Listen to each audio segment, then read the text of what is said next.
And so that's exactly where I kind of want to go next, which is I don't think this is like a perfect heuristic, but one of the little like sayings is that CEOs have the most power in the organization, but the lowest amount of information. And the employee at the bottom of the organization who's out there and doing the job has the most information and the lowest level of power. Because the employee is working in the company every day. They're talking to customers every day. They see the dysfunction every day. They see what's working. So if you talk to almost any employee, they can tell you exactly what's wrong with this company. And if you talk to a CEO, they probably don't know, but they're the ones who actually have the authority to do something. There's also a lot of interesting research about when you increase power, and it's called power differential, the amount of difference of power between levels in the organization, self awareness tends to go down. And it's a variety of things. One is many people, when they get more power and authority, there's also a proportionate increase of ego and I know what I'm doing. But there's also a proportionate increase in other people projecting authority onto the CEO and saying, I don't want to share stuff because I'm afraid to share with the boss. If I share honestly with the boss, maybe they'll kick me out, or maybe they'll judge me, or maybe this, or maybe that. So even if the CEO has no ego, if the other people in the organization bring their own kind of authority issues into the organization, then you're still going to have the same outcome, which is that the CEO doesn't have the information they need. And what we see with the CEO is if they're really getting good quality information, within 2 years of running a company, they start to feel it like an extension of themselves. So humans have this incredible capability of bonding with their tools. So if you drive a car, think about when you're driving a car, when something happens, you don't really think about, I have to then the steering wheel, I have to do this. You instinctively feel the car as an extension of yourself, and you can maneuver the car very quickly without thinking. It becomes a part of your body. And research has found that CEOs, if they're in a kind of intuitive space within 2 years and they're getting good information, they feel the organization in the same way. So when something happens, they instinctively, intuitively feel like something is wrong in sales. Oh, something just happened in marketing. And that's the very cool thing about kind of being in that position is you get to feel the organization as part of you. But to do that, you need information. You need feedback loops. You need to understand what's happening around you. And so we've talked about one of the things is, not being open to feedback, right? Like I want to protect myself so much. I want to remove every almost like feedback stressor. It's a personal attack on me. But I'm going to ask first, Mazen, if you have a CEO and for whatever reason they're like, I don't want to look at something, I'm avoiding it. Like if I just use us as a personal example, at times we're not always the best at looking at our finances, right? There's a lot of other things that we've gravitated towards. So what happens when you don't look at something head on in an organization? Oh, okay. So actually, you're not facing something, and that will create momentum.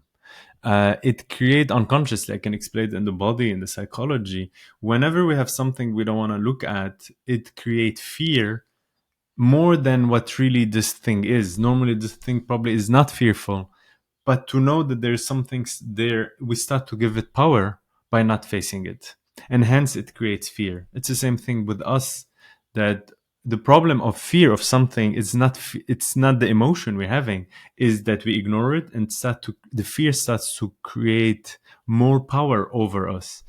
So when this happens, there's something we feel within us, something is not well, but we don't know where it is. So that's why it's good sometimes to do to go to check in where where are things, and if something has been missed. But whatever is missed will create a momentum of fear and start to generate its own power until it goes so big that we have really to face it, and then it blocks the energy from flowing forward actually. Krisana, I'd like to hear your opinion. So what happens when we don't face things in a company, in life, when we don't look at something head on? When we don't face it, we already know we don't want to face it because in the unconscious, in the conscious mind, We've decided I don't want to see that anymore. But it's there in the unconscious nagging, but it's not going to do something until you bring your conscious mind to it to face it. So generally it's uncomfortable to feel it, and it's much easier to go with the things that are already happening or in action. And it's really important to look at the things that are in the field of the organization of your company. How can I say? I don't know how I do it, but I do know what are the aspects, what is the aspects in our organization and our company, and they have a certain vibrational field. And I know that some are not even getting much energy or being faced. If they're not looked at, there's going to create an imbalance, and there's going to be things that are going to be upset. So is to face everything and to also say, okay, what have we neglected? What are we giving too much attention? Why are we too much into research and development when research and development phase needs to be over? And now we need to move into action. So it's coming together and having no fear to face it, and to be also able to see, like, when we do this, we actually manifest a more balanced, in harmony direction for the company to grow, and for all of us to also have our place, have our position, and feel respected and feel full and happy with what we're doing. So I'll add that when we don't look at things, they manifest into crisis. And we'll have a whole episode coming up soon about crisis. It's one of our favorite topics, something we do love to support in, but even more so, we love to prevent them. So we can have fun in the cleanup, but we love to prevent crisis. And with our clients, we try to do that as much as possible. And then we go to our clients, we go to CEOs or senior leaders, and we say, we need to look at this, we need to look at that. Let's turn over this rock, let's turn over that rock. And part of that very tangibly means we want to do surveys, interviews, collect data, see how the employees are doing. How do they feel about leadership? How is their health and wellness? Are they prepared for change? And we've had a few instances in the last, several clients where, oh, no, we're good. Or, yeah, we did that 7-8 years ago. And then a senior person, a critical person quits your organization. And it's a complete blindside. You had no clue. Or you interview someone that left and they say, actually, there's this other person I have a huge conflict with, or whatever, was not a good leader, or this thing and that thing. And it comes as a huge shock, as a surprise. Or I keep putting people in the same role over and over again. And they keep failing and failing and failing. And we're losing clients. And we still are not going to invest in looking at what's happening. And so my kind of cautionary note is that's a choice, and I in some way respect it because it is your leadership position.